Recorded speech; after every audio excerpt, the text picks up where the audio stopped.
1 human against 10 elite warriors, and he wasn't impressed. The transport ship, Galactic Unity, hummed through the void between star systems, carrying delegates from dozens of species to the annual Warriors Conclave on Xerion Prime. In the ship's cargo bay, converted into a makeshift arena, the air crackled with tension and barely contained aggression. Marcus Chen sat on a metal crate, completely relaxed, watching 10 of the galaxy's most feared warriors circle him like predators sizing up their prey. The human's casual posture seemed almost insulting given the circumstances. His legs were crossed, one arm resting on his knee, the other hanging loosely at his side. He wore simple black combat fatigues with no armor, no weapons visible, and no sign of concern on his weathered face. The 10 warriors facing him represented the pinnacle of their respective species' military might.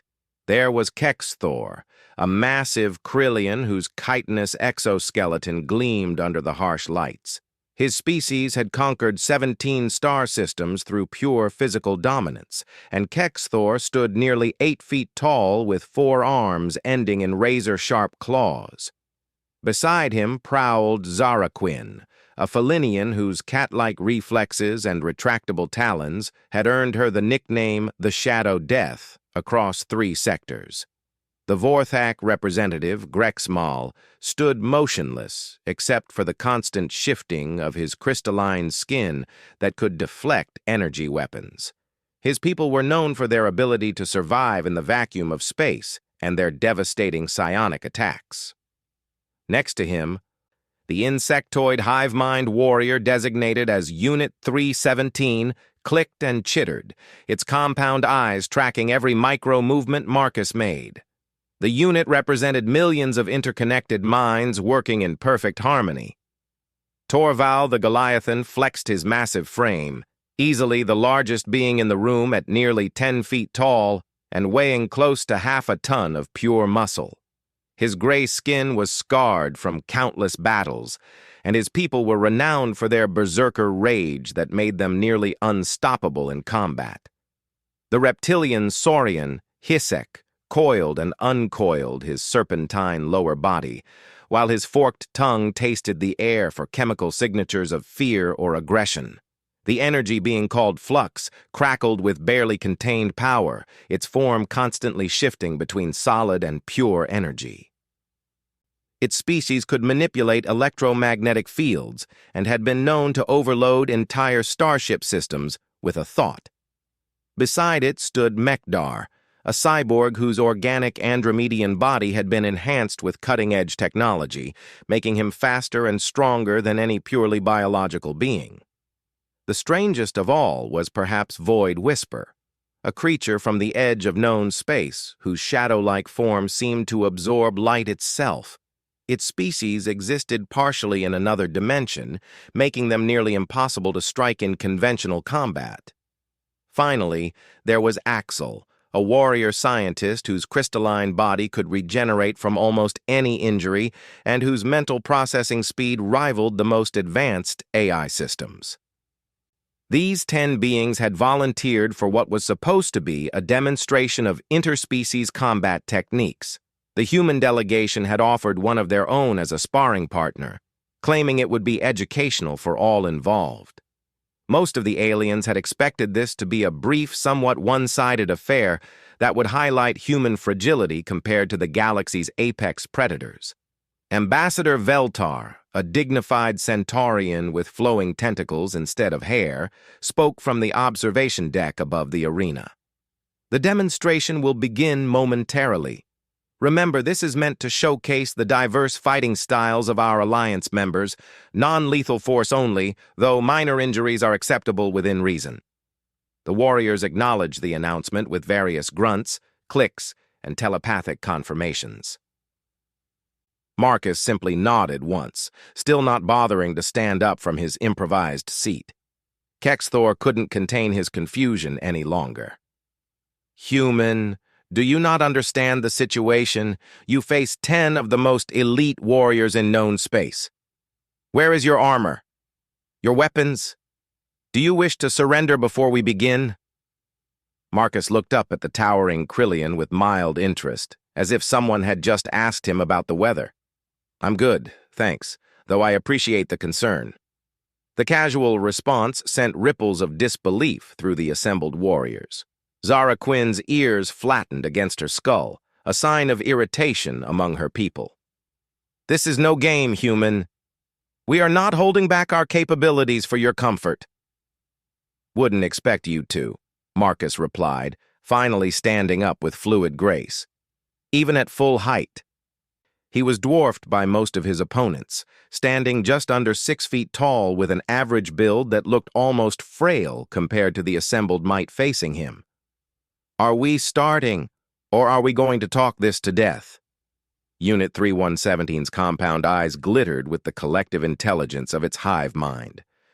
The human displays no elevated stress indicators. Either he possesses supreme confidence, or he fails to comprehend the magnitude of his disadvantage. "Maybe a bit of both," Marcus said with a slight smile that somehow managed to be both friendly and unsettling. Ambassador Veltar raised one tentacle. "Warriors, take your positions. The demonstration begins in 30 seconds. The 10 elite fighters spread out around Marcus, each adopting their species' traditional combat stance. Kexthor's 4 arms extended, claws gleaming. Zara Quinn dropped into a crouch, her muscles coiled like springs. Grexamal's crystalline skin began to hum with stored energy. Torval beat his massive fists against his chest, working himself into the beginning stages of a berserker rage. Marcus remained standing casually in the center, hands at his sides, breathing steady and relaxed. To the observers above, it looked like a lamb surrounded by wolves. 10 seconds, announced the ambassador. Hissic's tongue flicked out, tasting the chemical cocktail of anticipation and aggression in the air. But strangely, he detected no fear from the human, no adrenaline spike, no elevated heart rate. If anything, the man seemed to be getting more relaxed as the countdown continued. 5, 4, 3, 2, 1, begin. The arena erupted into motion as 10 deadly warriors launched themselves at the single human target from multiple angles. Kexthor's 4 arms struck out in a coordinated pattern designed to overwhelm any defense. Zara Quinn bounded off the walls with feline agility, coming at Marcus from above. Grexamal released a focused, psionic blast meant to stun and disorient. Unit 317 scuttled forward with insectoid speed, while Torval charged like a living battering ram. Hissic's serpentine form whipped through the air like a living weapon. Flux crackled with energy as it prepared to unleash an electromagnetic pulse. Mekdar's enhanced systems calculated optimal strike points as his cybernetic limbs moved with mechanical precision. Void Whisper seemed to fade partially from reality, attacking from angles that shouldn't exist, while Axel approached with calculated scientific precision, analyzing Marcus's potential weak points in real time. For a split second, it looked like the human would be instantly overwhelmed by the coordinated assault from 10 different directions. The observers held their breath, some already wincing at what they expected to be a very short and decisive demonstration. Then Marcus moved. What happened next would be discussed and analyzed for years to come. The human didn't just dodge or block the incoming attacks. He seemed to flow through them like water, as if the space between the strikes had been specifically designed for him to occupy. His movements were economical, precise, and somehow always put him exactly where he needed to be, while leaving his attackers grasping at empty air. Kexthor's 4-armed assault found nothing but air as Marcus ducked, twisted, and stepped aside with movements so fluid they seemed choreographed. The Krillian's confusion lasted exactly long enough for Marcus to tap him lightly on the center of his chitinous chest. To everyone's amazement, including Kexthor himself, the massive warrior found himself stumbling backward, his nervous system temporarily disrupted by what felt like a gentle touch. Zara Quinn's aerial attack was redirected with a subtle shift of Marcus's shoulder, sending the Felinian warrior sailing past her target to land gracefully but unsuccessfully against the far wall. She spun around immediately, eyes wide with surprise.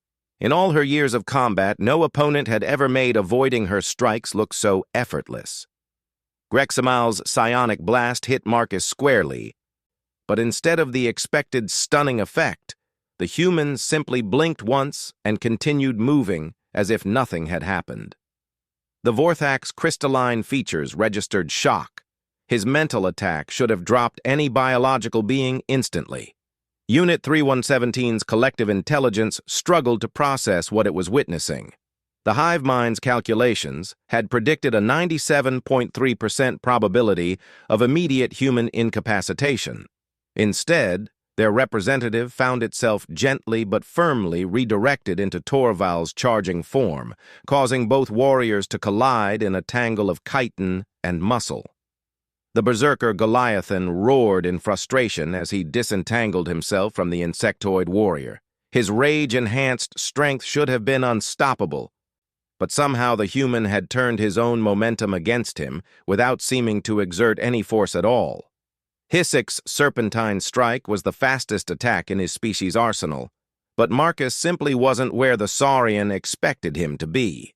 Instead, the human appeared beside Hissek's head and whispered, "Nice try," before the confused reptilian found himself gently but inexorably guided into a position where his own coiling momentum left him tied in a knot. Flux's electromagnetic pulse discharge was perfectly timed and should have overloaded any biological nervous system within a 10-foot radius. Marcus stood directly in the center of the energy field, completely unaffected, and reached out to touch Flux's crackling form. Impossibly, the energy being felt its own power drain away at the point of contact, leaving it temporarily weakened and confused. Mekdar's cybernetic enhancements allowed him to process combat data at superhuman speeds, but even his enhanced systems couldn't track the human's movements with any predictable pattern. Every strike his mechanical limbs launched was anticipated and redirected with minimal effort. When Marcus finally made contact with the cyborg, Mekdar's advanced systems registered what felt like a surge of incompatible code that left his enhanced reflexes sluggish and unresponsive. Void Whisper's interdimensional attack should have been impossible to defend against, but Marcus seemed to sense the shadow being's presence regardless of which plane of existence it occupied. When Void Whisper materialized for a strike, it found the human already moving to meet it with a touch that somehow anchored the creature fully in normal space, leaving it vulnerable and disoriented. Axel's scientific mind raced through thousands of combat algorithms, searching for a pattern in the human's movements. His crystalline body could regenerate from almost any damage, giving him a significant advantage in prolonged combat. But when he finally closed with Marcus, the human's touch seemed to interfere with his regenerative processes on a molecular level, leaving the warrior scientist temporarily unable to heal or adapt. In less than 30 seconds, all 10 elite warriors found themselves on the ground, against walls, or otherwise incapacitated. None of them were seriously injured, but all of them were completely neutralized. Marcus stood in the center of the arena, breathing normally, not even slightly winded from the encounter. The observation deck was dead silent. Ambassador Veltar's tentacles had gone completely still, something that only happened when Centaurians experienced profound shock. Other delegates from dozens of species stared down at the arena, trying to process what they had just witnessed. Marcus looked up at the observation deck and shrugged. "So, is that it? Or did you want to go another round?" The silence stretched for nearly a full minute before Ambassador Veltar managed to find his voice. How did you do that?" Marcus scratched the back of his head, looking genuinely puzzled by the question. "Do what?" "We just sparred a bit. Everyone okay down here?" Kexthor struggled to his feet. his forearms shaking not from injury but from the complete inability to understand what had happened to him. His species had evolved as apex predators on a world where everything tried to kill everything else. He had personally defeated champions from dozens of warrior races. The light touch to his chest shouldn't have been able to affect him at all, let alone shut down his entire nervous system for several seconds. "That was not sparring," Kexthor said, his voice carrying a mixture of respect and confusion. "That was something else entirely." Zara Quinn had landed on her feet with feline grace, but her usual confidence was nowhere to be seen. "In my entire career, no being has ever made me miss so completely. You moved like you knew exactly where I was going before I knew it myself." "Lucky guess?" Marcus offered, with a slight smile. Unit 317 spoke with the combined voice of millions of minds. "Our collective analysis indicates a 0.0001% probability that what we observed was the result of luck. We must understand. What martial art was that? What combat system produces such results?" Marcus looked around at the 10 warriors, all of whom were now staring at him with expressions ranging from awe to analytical fascination. "I don't really do martial arts. This was just basic stuff, you know?" Grexmal's crystalline form pulsed with confused energy. "Basic? You completely negated a psionic assault designed to incapacitate any biological neural network. Such resistance requires either advanced mental training or technological augmentation. We detect neither in your physiology." "Yeah, that mental attack thing," Marcus said thoughtfully. That was new. Felt kind of tingly. The Vorthak warrior's normally composed demeanor cracked slightly. "Tingly? Our psionic assault has rendered entire armies unconscious. You describe it as tingly?" Torval had finally extracted himself from the tangle with Unit 317 and stood towering over the human, but his usual berserker confidence was nowhere to be found. "Small human, I have crushed battle mechs with my bare hands. My rage gives me the strength of 20 warriors. Yet when you touched me, I felt powerless. How is this possible?" "Sometimes strength isn't about force," Marcus replied. "Sometimes it's about knowing when not to use it." Hisik had managed to untangle his serpentine form, though he was still trying to figure out exactly how he'd ended up knotted in the first place. "Your reflexes are impossible. Our strike speed exceeds most species' ability to perceive, let alone react to." "I wasn't really reacting," Marcus said.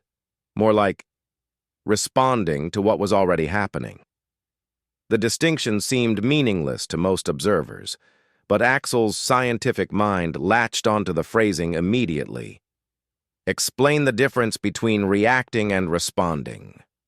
Marcus considered the question seriously. Reacting means you're always behind, always playing catch-up to what's happening around you. Responding means you're part of the flow of events, moving with them instead of against them. Flux had managed to stabilize its energy form, though the experience of having its power drained was unlike anything in its species' collective memory. "You somehow absorbed our electromagnetic discharge. This should be impossible for an organic being. Are you certain you are entirely biological?" "Pretty sure," Marcus said, patting his chest. "All original parts, far as I know." Mekdar's cybernetic systems were slowly coming back online, but his enhanced analytical capabilities were struggling to process the encounter. "Our mechanical reflexes operate at superhuman speeds, yet you consistently anticipated our attack vectors. Furthermore, your touch somehow introduced corrupted data into our systems. We require an explanation." "Computers think in patterns," Marcus said. "Sometimes you just have to introduce a pattern they're not expecting." Void Whisper had fully materialized, its shadow form more solid than usual after being anchored to normal space by the human's touch. "You perceived our interdimensional approach. This should be impossible for three-dimensional beings. What sensory organs do you possess that we are unaware of? Marcus looked genuinely confused by the question. Sensory organs? I've got the usual 5, I guess. Maybe 6 if you count intuition. Intuition is not a sense, Axel protested. It is merely pattern recognition based on subconscious processing of available data. If you say so, Marcus agreed amiably. Ambassador Veltar descended from the observation deck using a gravity lift, accompanied by several other delegates who looked like they were still trying to process what they'd witnessed. The Centaurian's tentacles moved in complex patterns that indicated deep thought and growing concern. Marcus Chen of Earth, the ambassador said formally, we require a more detailed explanation of your capabilities. What you have demonstrated suggests combat abilities far beyond anything in our databases regarding human physiology. Marcus looked around at the assembled aliens, noting the intense scrutiny he was receiving from dozens of different species. Look, I'm not trying to be mysterious or anything. You asked for a demonstration of human combat techniques, so I showed you some basic defensive moves. That's really all there is to it. A delegate from the Rigelian collective stepped forward, her crystalline body chiming with harmonic frequencies that indicated extreme skepticism. Basic defensive moves do not neutralize elite warriors from 10 different species simultaneously. Our databases contain extensive information on human military capabilities. Nothing we have observed correlates with known human combat doctrine. Maybe your databases are incomplete, Marcus suggested. This statement caused a ripple of concern throughout the assembled delegates. The Rigelian collective was renowned for their information-gathering capabilities. Their databases were considered among the most comprehensive in known space. Kexthor moved closer to Marcus, though he maintained a respectful distance. Human, we mean no disrespect, but we must understand what we have witnessed. Are you perhaps enhanced? Cybernetic implants, genetic modification, some form of biotechnology unknown to us? Nope. Just regular human. There is nothing regular about what we observed, Unit 317 stated with the certainty of millions of connected minds. We request permission to perform detailed scans of your physiology. Marcus shrugged. Sure, if it'll help clear things up. Over the next hour, the assembled aliens subjected Marcus to every scanning technology available on the transport ship. Energy wavelength analysis, molecular resonance mapping, genetic sequencing, neural pattern monitoring, quantum field detection, and several scanning methods whose names Marcus couldn't even pronounce. The results were both conclusive and baffling. Marcus Chen was entirely, completely, absolutely human. No cybernetic enhancements, no genetic modifications, no alien biotechnology, no unusual energy signatures, no anomalous quantum fields. His brain chemistry was normal. His neural patterns were within standard human parameters, and his muscle density and bone structure were typical for a human male of his age and build. These readings make no sense, muttered Dr. Zixara, the ship's chief medical officer and one of the galaxy's leading experts in xenobiology. The insectoid scientist's mandibles clicked in frustration. Your physiology is completely ordinary, yet your combat performance was extraordinary. The contradiction is logically impossible. Maybe the problem is with your logic, Marcus suggested helpfully. Dr. Zixara's compound eyes focused on the human, with what might have been irritation if insects could experience such emotions. Our logical frameworks have successfully analyzed millions of species across thousands of star systems. They do not simply fail without cause. There's always a first time, Marcus said. Meanwhile, the 10 warriors who had faced Marcus were conducting their own informal analysis of the encounter. Each of them was reviewing their performance, trying to understand not just how they had lost, but how they had lost so decisively while barely being touched. Zara Quinn paced back and forth with feline agitation. I have studied the combat recordings from 17 different angles. At no point does the human appear to exert significant force. Yet somehow, every one of our attacks was neutralized with minimal effort.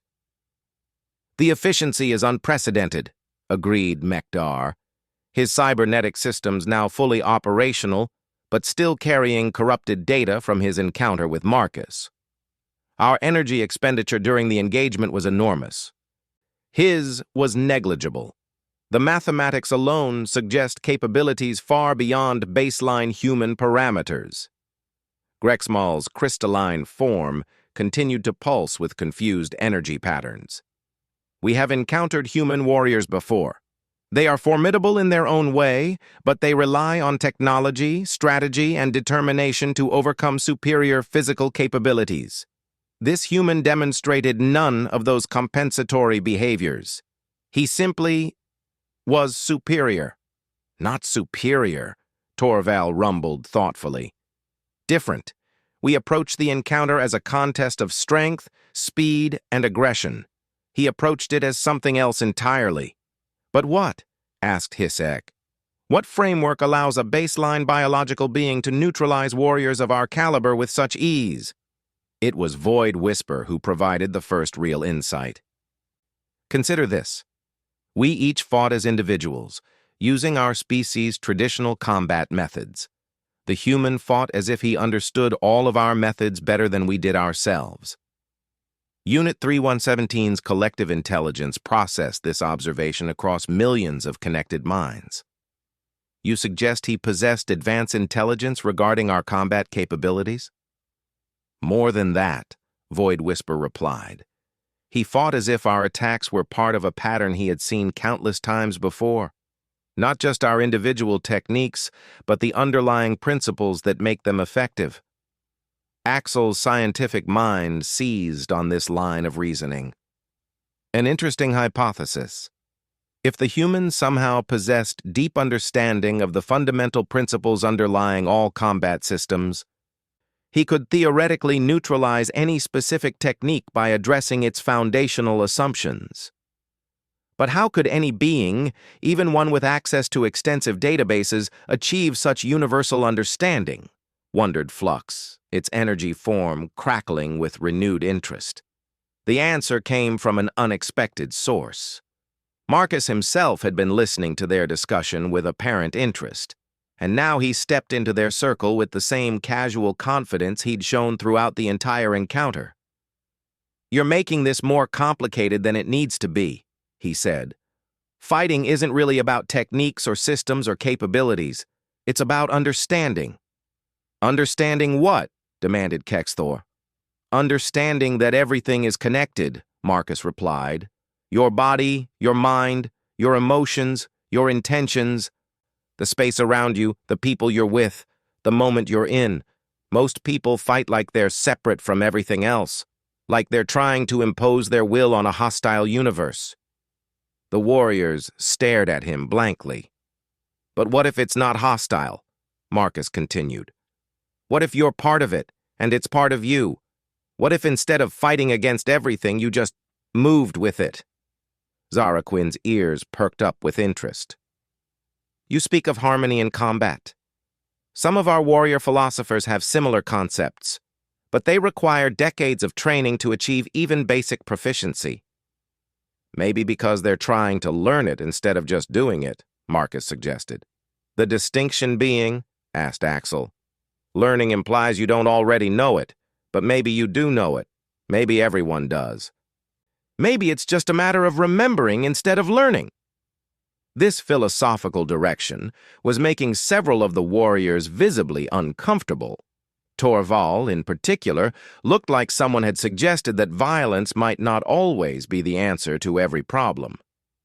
"Human," the Goliathan said slowly, "what you describe sounds like mystical nonsense. Combat is about strength, speed, and the will to win. These are measurable, quantifiable attributes." Marcus nodded agreeably. "Sure, those matter too, but they're not the whole story." "Then what is the whole story?" demanded Unit 317. Marcus was quiet for a moment. looking around at the assembled warriors and delegates. When he spoke again, his voice carried a weight that hadn't been there before. The whole story is that humans have been fighting each other for thousands of years. Not just individual combat, but everything. War, conquest, survival, revolution, resistance, defense. We've tried every possible way of hurting each other and protecting ourselves from being hurt. And somewhere along the way, some of us figured out that the best way to win a fight is to understand why it's happening in the first place. The arena had gone quiet again, but this time the silence felt different, less shocked, more thoughtful. "And what do you understand about why this fight happened?" asked Ambassador Veltar. Marcus looked up at the Centaurian with a slight smile. It wasn't a fight. It was a demonstration. You wanted to see what humans could do, and I showed you. Mission accomplished. "But the implications of what you demonstrated," the ambassador began, "are exactly what they appear to be," Marcus finished. "Humans are dangerous when they need to be. We're also perfectly safe when we choose to be. The difference is that we get to choose." The implications of Marcus's words settled over the assembled delegates like a heavy blanket. The idea that humans could simply choose to be dangerous or safe at will was profoundly unsettling to species that had built their entire civilizations around predictable threat assessments and military hierarchies. Ambassador Veltar's tentacles moved in the complex patterns that indicated deep concern among Centaurians. "Marcus Chen, are you suggesting that all humans possess these capabilities?" "To some degree," Marcus replied thoughtfully. "Though most of us don't really need to use them. Earth's been pretty peaceful for the last couple of decades." This statement caused another ripple of unease among the delegates. The galactic databases indicated that humans were a relatively young species, having only achieved interstellar travel within the last century. Their planet was still considered to be in the early stages of unified global governance. The idea that such a species could have achieved widespread peace while simultaneously developing such formidable individual combat capabilities was contrary to every known pattern of civilizational development. Dr. Zixera's mandibles clicked rapidly as she processed this information. "Our sociological models predict that species developing advanced combat abilities typically experience extended periods of internal conflict. Yet Earth's recent history suggests the opposite trend." "Maybe your models need updating," Marcus suggested. "Or maybe," said a new voice from the observation deck, "we need to understand what we're really looking at here." The speaker descended on a gravity lift, revealing herself to be Admiral Kesselia of the Andromedan Defense Corps. The Admiral was a formidable presence, her cybernetically enhanced form designed for both command authority and personal combat. Her species had been among the first to achieve interstellar civilization, and they served as military advisors to dozens of younger races. "Admiral," Ambassador Veltar acknowledged with relief. "Perhaps you can provide some perspective on what we've witnessed." Admiral Kesselia stepped into the arena, her enhanced sensors automatically performing a tactical assessment of every being present. When her scanners focused on Marcus, however, she paused with the expression of someone whose instruments were providing impossible readings. "Interesting," she murmured, then addressed Marcus directly. "I am Admiral Kesselia. I have been monitoring this demonstration through the ship's security systems. What I observed does not correlate with any known combat doctrine in our military databases." "Nice to meet you, Admiral," Marcus replied with the same casual courtesy he'd shown everyone else. "Interesting ship you've got here." "You're not intimidated by my rank or reputation?" she asked. "Should I be?" The Admiral's cybernetic implants whirred softly as they processed this response. In her experience, any being capable of neutralizing 10 elite warriors simultaneously would typically display either supreme arrogance or carefully controlled aggression. Marcus displayed neither. "Tell me," she said, How many humans possess your level of capability? Marcus considered the question seriously. Depends on what you mean by capability. If you're talking about fighting skills specifically, there are probably a few thousand who could do what I just did. Maybe more. The arena went dead silent. The idea that there might be thousands of humans with Marcus's demonstrated abilities was terrifying to species that had struggled to produce even a few dozen elite warriors each. A few thousand, Admiral Kesselia repeated slowly. And if we expand beyond purely combat applications? Well, Marcus said, scratching his chin thoughtfully, humans tend to be pretty adaptable. We've got people who can do all sorts of things, scientists who can think their way through problems nobody else can solve, engineers who can build things that shouldn't be possible, artists who can make you feel emotions you didn't know existed, doctors who can heal injuries that other species consider fatal. He paused, looking around at the assembled aliens. The thing is, we don't really separate these abilities the way you seem to. A good scientist thinks like a warrior when they're solving problems. A good warrior thinks like an artist when they're in combat. A good engineer thinks like a doctor when they're building things. It's all connected. Kexthor stepped forward, his forearms gesturing in patterns that indicated deep thought among his people. You describe a level of intellectual and physical integration that our species has attempted to achieve for millennia. We have dedicated warrior castes, scientist castes, artist castes, each specialized in their particular domain. Yet you suggest that humans naturally blend these capabilities? Not all humans, Marcus clarified. But yeah, many of us do. We kind of have to. Earth's a complicated place. Complicated how? Asked Unit 317, its collective intelligence intrigued by the implications. Marcus looked like he was trying to figure out how to explain something obvious to people who had never seen it before. Well, we've got about 8 billion people all living on the same planet. Different cultures, different languages, different ways of seeing the world. For most of our history, we've been fighting each other over resources. Territory, ideology, religion, you name it. The delegates exchanged glances. This sounded like the typical development pattern for any species attempting to achieve planetary unity. But, Marcus continued, we also had to learn to live together, and work together, and solve problems together, because if we didn't, we'd destroy ourselves and our planet in the process. Many species face similar challenges, observed Admiral Kesselia. Most resolve them through conquest, with the strongest culture or nation dominating the others.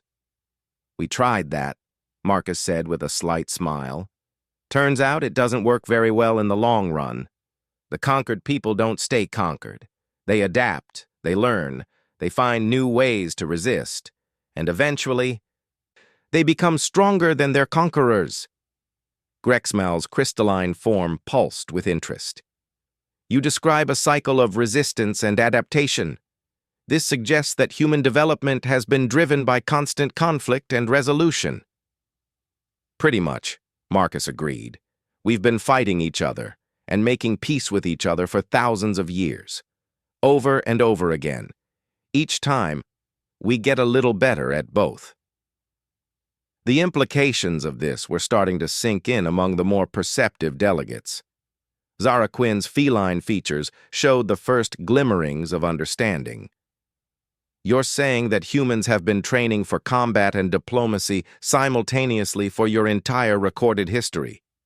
Not training exactly, Marcus corrected. Living it. There's a difference between practicing something and doing it for real when everything depends on getting it right. Torval's massive frame shifted as he processed this concept. You have been forged by necessity rather than choice. I guess you could put it that way, Marcus said, though I'd say it was more like we forged ourselves. Nobody forced us to find better ways of doing things. We just kept trying until we figured them out. Admiral Kesselia's tactical mind was rapidly calculating the implications of what Marcus was describing. a species that has spent millennia refining both combat and diplomatic skills through practical application rather than theoretical study, would indeed produce individuals with unusual capabilities. Plus, Marcus added, we've had some pretty good teachers along the way. Teachers? Asked Dr. Zixara. Other humans who figured things out before we did. Philosophers, warriors, scientists, artists, leaders, rebels, people who saw a little further or understood a little deeper and shared what they learned. This concept of accumulated knowledge passed down through generations wasn't unique, but the way Marcus described it suggested something more comprehensive than typical cultural transmission. Axel's scientific mind latched onto the distinction immediately. You suggest that human knowledge accumulation includes not just technical information, but practical wisdom regarding conflict resolution and personal development. Something like that, Marcus agreed. We learn from our mistakes and our successes. And we teach our kids to do better than we did. The arena fell quiet as the delegates absorbed the implications of this simple statement. The idea of a species that systematically improved itself across generations while maintaining individual adaptability was both fascinating and potentially alarming. It was Void Whisper who finally voiced what many were thinking. If what you describe is accurate, then humans represent something unprecedented in our experience, a species that is simultaneously highly capable of violence and equally committed to peace. We prefer peace, Marcus said simply. It's more comfortable, but we're not naive about it. Peace only works when everyone involved chooses to make it work, and sometimes people choose differently. And when they do, asked Ambassador Veltar. Marcus's expression grew thoughtful. Then we remind them why peace is a better option. The casual way he said it was somehow more unsettling than any threat could have been. There was no anger, no aggression, no desire for conflict. Just a simple statement of fact, delivered with the same tone he'd used to comment on the weather. Admiral Cassilia stepped closer to Marcus, her enhanced senses detecting something in his biorhythms that her instruments couldn't quite classify. You speak of reminding people why peace is preferable. How exactly does that process work? Depends on the situation, Marcus replied. Sometimes it's as simple as a conversation. Sometimes it requires a demonstration. Sometimes it means stopping someone from hurting people who can't protect themselves. And if they refuse to be reminded, pressed the Admiral. Marcus was quiet for a moment. And for the first time since the demonstration began, something shifted in his demeanor. The casual friendliness remained, but underneath it, the assembled beings could sense something else. Not aggression exactly, but a kind of implacable resolve that suggested depths they hadn't previously suspected. Admiral, he said finally, in my experience, everyone can be reminded. It's just a matter of finding the right approach. The way he said it made it clear that Marcus had considerable experience in finding the right approach, and that his definition of right might be rather different from what most species would consider acceptable. The 10 elite warriors who had faced him were beginning to understand what they had actually encountered, not just superior combat skills, but something far more complex and potentially dangerous. A representative of a species that had somehow managed to combine advanced individual capabilities with collective wisdom accumulated over millennia of both conflict and cooperation. Kexthor spoke for all of them when he said, "Human, we owe you an apology. We approached this demonstration expecting to face a worthy but ultimately inferior opponent. Instead, we encountered something we did not understand and still struggle to comprehend." "No apology needed," Marcus replied with his characteristic smile. "You gave me a good workout. I enjoyed it." "That's what concerns us," muttered Hyssek under his breath. Marcus heard the comment and chuckled. "Look, I know this has been confusing for everyone, but it doesn't have to be complicated. Humans want the same things most species want: safety for our families, prosperity for our communities, and the freedom to pursue our interests without interference. And if someone threatens those things, asked Unit 317, then they find out why it's not a good idea, Marcus said simply. Ambassador Veltar exchanged glances with Admiral Kesselia, both recognizing the implications of what they were hearing. Humanity was not the young, naive species that their databases had suggested. They were something much more complex and potentially much more dangerous. But perhaps most unsettling of all was the realization that Marcus genuinely seemed to prefer peace. This wasn't a warrior culture glorifying conflict or a militaristic society seeking dominance. This was something entirely different, a species that had become incredibly capable of violence precisely because they valued peace enough to defend it effectively.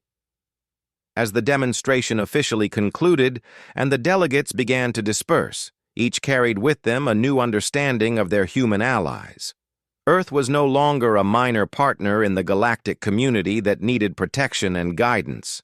It was a sleeping giant that preferred to remain peaceful, but was fully capable of defending itself and its interests if necessary. And if Marcus Chen was any indication, that giant had very good reasons for preferring to sleep.